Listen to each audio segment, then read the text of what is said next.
அருகே தலையில்லாத எலும்புக்கூடு எரிந்த நிலையில் கண்டுபிடிக்கப்பட்ட சம்பவம் அதிர்ச்சியை ஏற்படுத்தியுள்ளது. திண்டுக்கல் மாவட்டம் பழனி அருகே கோரிக்கடவு ஊராட்சிக்குட்பட்ட சுடுகாடு உள்ளது. இங்கு இறந்தவர்களை புதைப்பதற்கு மட்டுமே அனுமதி உள்ளது. இந்த நிலையில் சுடுகாட்டில் நேற்று மாலை ஆடுமைக்கு சென்றவர்கள் சுடுகாடு பகுதியில் எரிந்த நிலையில் தலையில்லாத உடல் பகுதி எலும்புக்கூடாக இருந்ததை கண்டு அதிர்ச்சியடைந்து காவல்துறையினருக்கு தகவல் தெரிவித்தனர். இதனை அடுத்து அங்கு வந்த போலீசார் தலையில்லாத எலும்புக்கூடை மீட்டு பரிசோதனைக்காக அனுப்பி வைத்தனர். எரிந்த நிலையில் கண்டெடுக்கப்பட்ட எலும்புக்கூடு பெண் சிறுமியாக இருக்கலாம் என்று முதற்கட்ட விசாரணையில் தெரியவந்துள்ளது. வேறொரு பகுதியில் இருந்து கொலை செய்துவிட்டு கோரிக்கடவு சுடுகாட்டில் தலையில்லாத உடல் பகுதியை தீ வைத்து மர்ம நபர்கள் எரித்துள்ளார்களா என்ற கோணத்தில் கீரனூர் போலீசார் தீவிர விசாரணை நடத்தி வருகின்றனர். புதுக்கோட்டை ராணியார் அரசு மகப்பேறு மருத்துவமனையில் பயிற்சி மருத்துவராக பணிபுரிந்து அதே மருத்துவமனையில் பிரசவத்திற்காக அனுமதிக்கப்பட்டு பிரசவத்தின் போது கடந்த 30ஆம் தேதியன்று உயிரிழந்த பயிற்சி மருத்துவர் அஞ்சுதாவின் திருவுருவ படத்திற்கு மலர் தூவி மெழுகுவர்த்தி ஏந்தி அஞ்சலி செலுத்திய தமிழ்நாடு மருத்துவ அலுவலர் சங்கத்தினர் அவரது குடும்பத்தினருக்கு ரூபாய் 7,25,000 மதிப்புள்ள காசோலையை வழங்கி ஆறுதல் தெரிவித்தனர். உயிரிழந்த மருத்துவர் அஞ்சுதாவை மிகவும் சிரமப்பட்டு படிக்க வைத்த நிலையில் அவர்தான் குடும்பத்தை பார்த்து வந்ததாக தற்போது அவர் உயிரிழந்தது ஈடு செய்ய முடியாத இழப்பு. அதனால் அவரது குடும்பத்தில் ஒருவருக்கு அரசு வேலை வழங்க தமிழ்நாடு அரசு முன்வர வேண்டும் என அவரது குடும்பத்தினர் கண்ணீர் மல்க கோரிக்கை வைத்துள்ளனர்.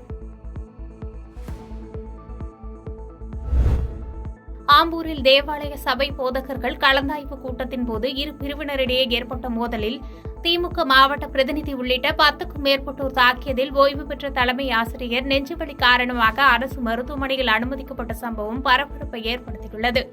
திருப்பத்தூர் மாவட்டம் ஆம்பூர் ரெட்டித்தோப்பு பகுதியில் உள்ள ஆம்பூர் கிறிஸ்தவ சபை சங்க அலுவலகத்தில் போதகர்கள் இடமாற்றத்திற்கான கலந்தாய்வு கூட்டம் நடைபெற்றது. இதில் 100க்கும் மேற்பட்ட போதகர்கள் மற்றும் நிர்வாகிகள் பங்கேற்றனர். கூட்டம் முடிவு பெறும் நிலையில் திடீரென இரு பிரிவினருக்கு இடையே கடும் வாக்குவாதம் ஏற்பட்டு மோதலாக மாறியது.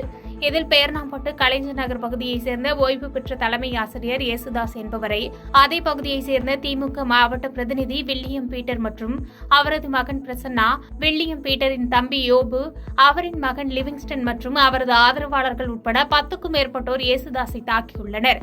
இதில் நெஞ்சுவலி காரணமாக ஆம்பூர் அரசு மருத்துவமனையில் சிகிச்சைக்காக வந்தபோது நீண்ட நேரம் மருத்துவர்கள் அவருக்கு முதலுதவி கூட அளிக்காமல் இருந்ததாக ஆத்திரமடைந்த இயேசுதாஸின் உறவினர்கள் மற்றும் ஆதரவாளர்கள் மருத்துவமனையில் இருந்த மருத்துவரிடம் கடும் வாக்குவாதத்தில் ஈடுபட்டதால் அங்கு பெரும் பரபரப்பு ஏற்பட்டது. பின்னர் தகவல் அறிந்து அங்கு வந்த ஆம்பூர் நகர காவல் உதவி ஆய்வாளர் மற்றும் போலீசார் சமாதானம் செய்து வைத்து பின்னர் அவருக்கு சிகிச்சை அளிக்கப்பட்டது. சம்பவம் குறித்து வழக்கு பதிவு செய்த ஆம்பூர் நகர போலீசார் இரு தரப்பினரிடம் விசாரணை மேற்கொண்டு வருகின்றனர்.